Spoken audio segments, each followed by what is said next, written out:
Salut les amis, j'espère que vous allez bien, que vous portez bien. Et oui, on se retrouve pour une nouvelle vidéo, mais en intérieur. Donc franchement, je vais être honnête avec vous, je sais que vous allez vous faire... vous ennuyer pour être poli.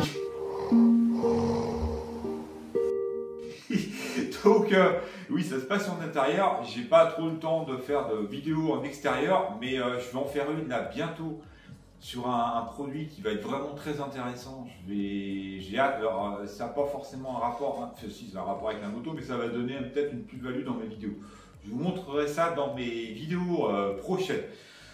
Là, ça va être une vidéo accessoire. Alors, il va y avoir une petite, deux petites vidéos magie parce que ça va. Voilà, je vais mettre un petit peu de, comment dire, on va changer un petit peu. Vous endormiez, hein, ça va participer.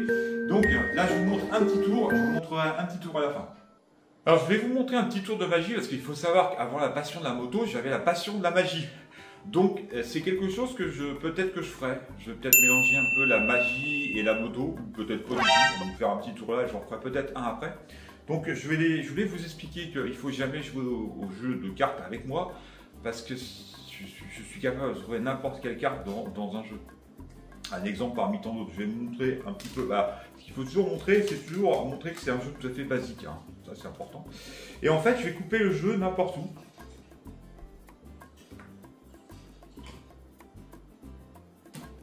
Voilà, je peux même faire ça, c'est pas grave. Hein.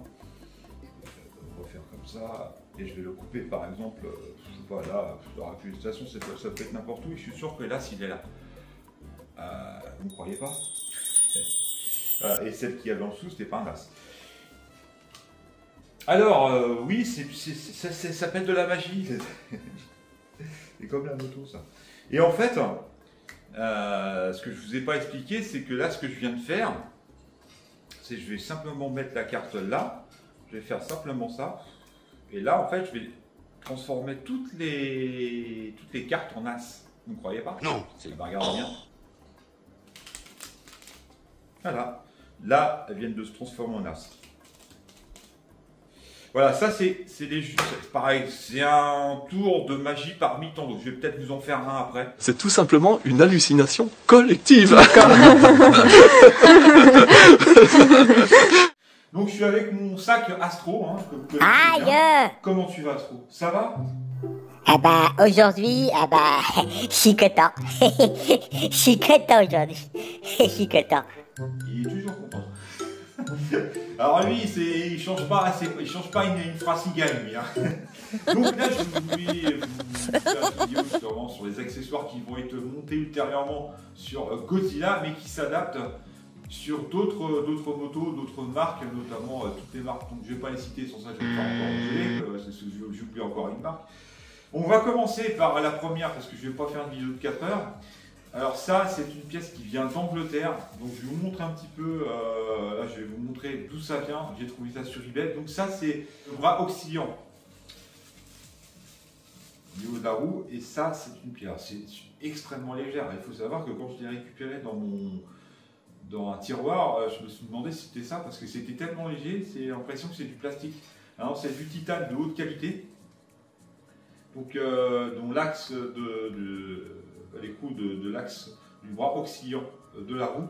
Donc ça, comme je disais, hein, ça s'adapte sur toutes les marques. Vous trouvez cette pièce sur toutes les marques. Donc j'aimerais changer petit à petit, changer la visserie de Godzilla avec des pièces en titane, donc meilleure qualité, forcément beaucoup plus résistante, et en même temps le poids aussi, qui est beaucoup plus léger.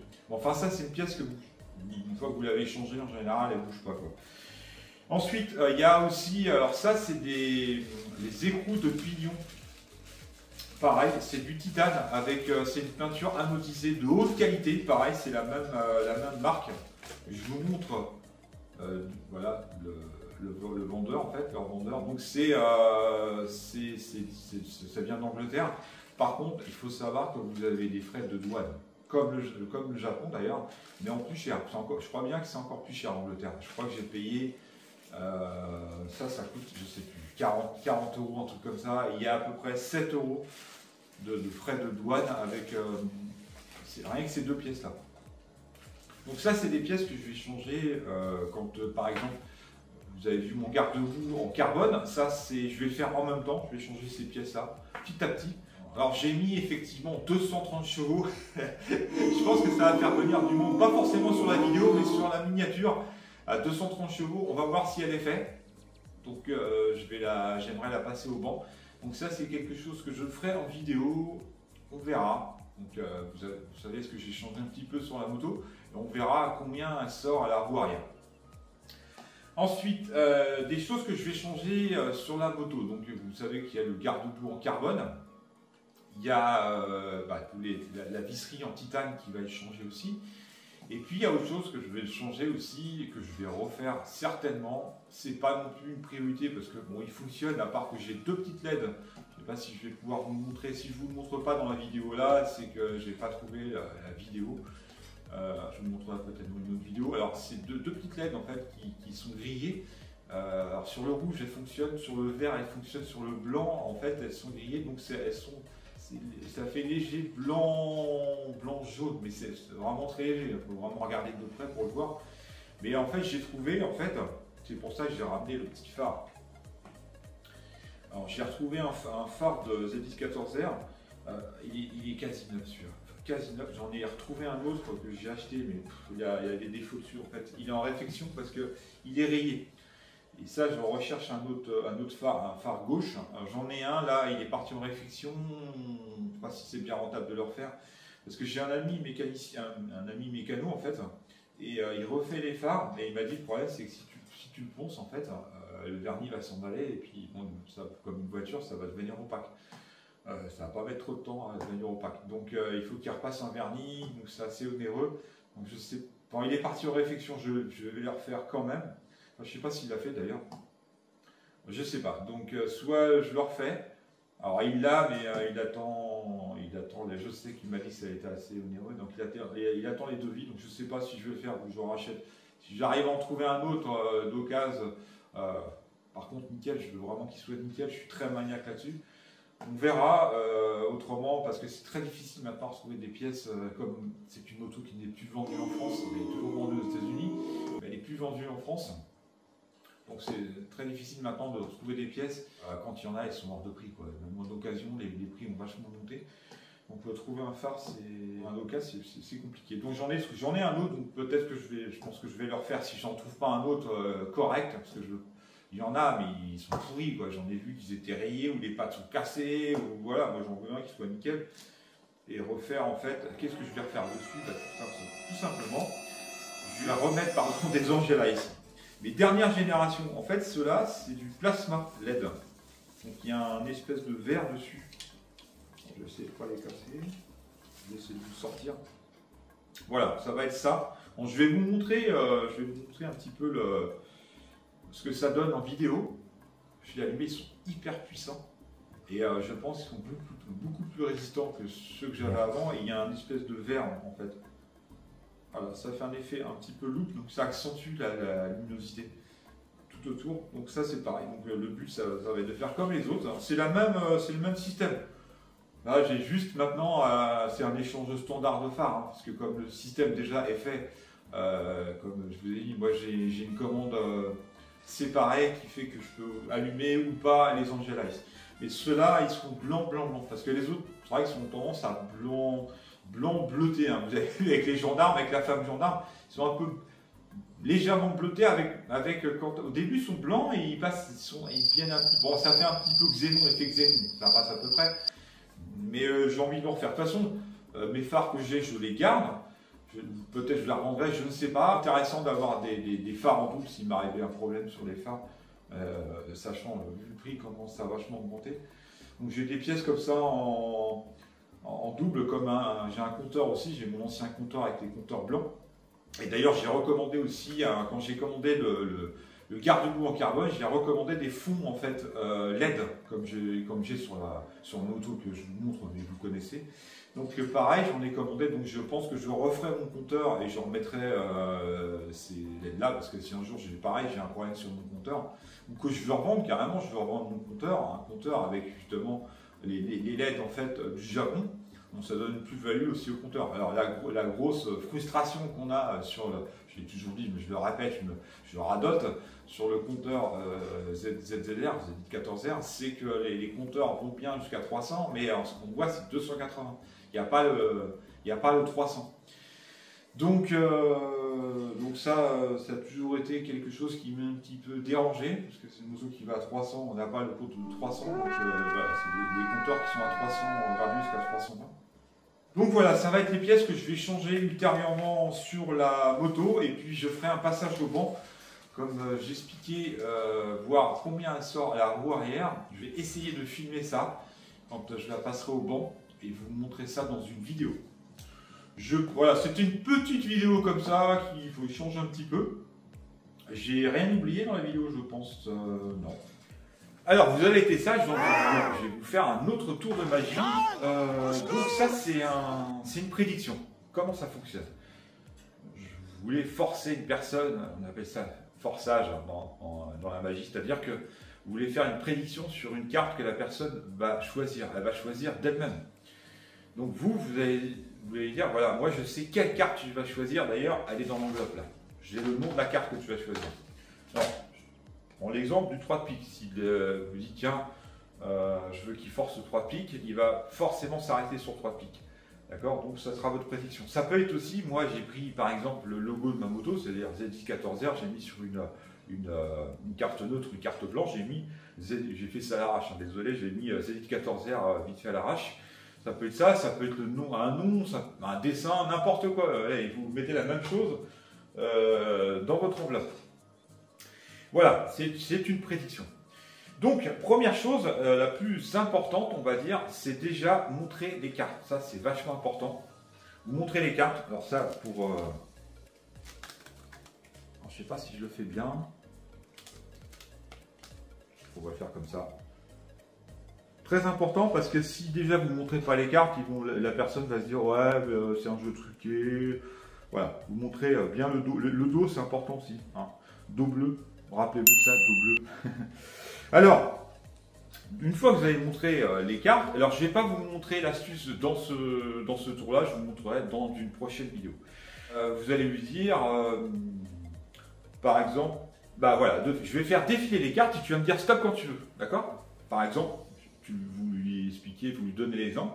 Voilà, je vais faire défiler les cartes et si tu me dis stop là, ben ça sera celle-là. D'accord? Donc on y va et là, vous lui dites c'est parti. Et là, il va vous dire stop là. Alors il peut très bien dire stop ailleurs, c'est pas grave, ça va être pareil. D'accord? Et là, ce qui va se passer, regardez bien. ZX14R. Alors j'ai pas mis le fan. Je sais pas si c'est à l'endroit. C'est pas l'endroit. Vous voyez là? Donc voilà, et ben ça c'est une petite astuce. Alors ensuite, ça fonctionne en deux phases, d'accord? Il y a aussi, alors ça je sais pas comment le faire en fait, tout simplement. Je sais pas comment faire, c'est que vous pouvez faire ça et puis la gratter et en fait cette carte là de bleu elle va se transformer en rouge. Vous y croyez ou pas ça? Voilà, il n'y a pas de trucage. Hein. Alors ça, je pourrais peut-être vous expliquer dans un autre tour si ça vous intéresse. À la fin de cette vidéo qui était pas trop longue pour une fois, je suis dans le timing, parce que d'habitude je fais des vidéos, surtout quand je roule, où je fais des vidéos d'une demi-heure, voire plus. Alors ça, on peut vite décrocher au bout d'un moment. C'est genre Avatar, mais en ennuyeux. C'est ennuyeux, parce qu'au bout d'une demi-heure, on peut décrocher. Mais alors cette vidéo là, c'est clair qu'elle est très ennuyeuse, elle est très chiante. Là j'en suis tout à fait conscient. C'est une vidéo que je voulais faire parce que ça peut être une vidéo référence par exemple. Si des gens cherchent effectivement où j'ai récupéré la visserie, voilà, ça sera si dans 6 mois une personne me dit où tu as trouvé, voilà, je l'ai en vidéo référence. Donc je donnerai le lien et vous aurez effectivement le fabricant de ce produit. Et puis je voulais aussi vous parler des futurs projets, c'est-à-dire passage au banc de la moto, tout ce qui va être fait sur la moto ultérieurement, très maniaque sur ma bécane, que ce soit à tout niveau, c'est vraiment qu'elle soit carrée quoi. Donc voilà, vous expliquez ça, je vais faire deux petits tours de magie, un petit peu fragile, un petit peu speed à l'arrache comme ça. Bon, c'était pour vous montrer un petit peu autre chose que centrer carrément tout le temps sur la moto. C'est bien aussi de montrer un peu autre chose, même si je pense que, alors si ça intéresse dites-le moi, si je vois qu'il n'y a pas de commentaires là-dessus, je m'arrêterai là et je ne referai pas autre chose là-dessus. Parce que c'est vrai que là, je vous ai montré vite fait, bon, c'est vrai que j'aurais dû me préparer un peu plus mes tours de magie. Je les ai fait un peu à l'arrache. Je vous montrerai, je vous expliquerai les 2 tours que je vous ai montrés là. Et si je n'ai pas de réponse à ça, voilà, on va vraiment se focaliser que sur la moto. Mais de toute façon, les tours de magie, je ne vais pas vous en faire tous dans mes vidéos. Ça sera peut-être quelque chose que je mettrai dans une vidéo ultérieure cet été. Dans la rue, des choses comme ça, et ça peut être intéressant de faire un petit tour comme ça à des gens avec la moto. Enfin voilà, c'est des idées que j'ai.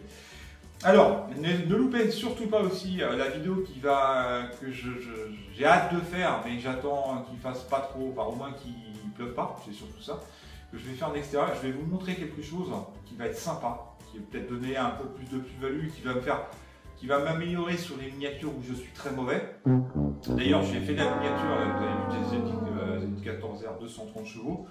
Bon, je vais voir justement sur la miniature, elle arrive à... Parce que c'est très important la miniature, c'est ce qui va captiver un peu l'attention. Hein, donc c'est important de faire une belle miniature. On peut très bien avoir une très mauvaise vidéo, mais une très belle miniature qui va amener de la vue en fait. Et inversement aussi, c'est-à-dire cette vidéo-là qui est pourrie, qui est nulle, elle va pas forcément intéresser, mais elle va me ramener des vues. Voilà, donc c'est ça l'idée.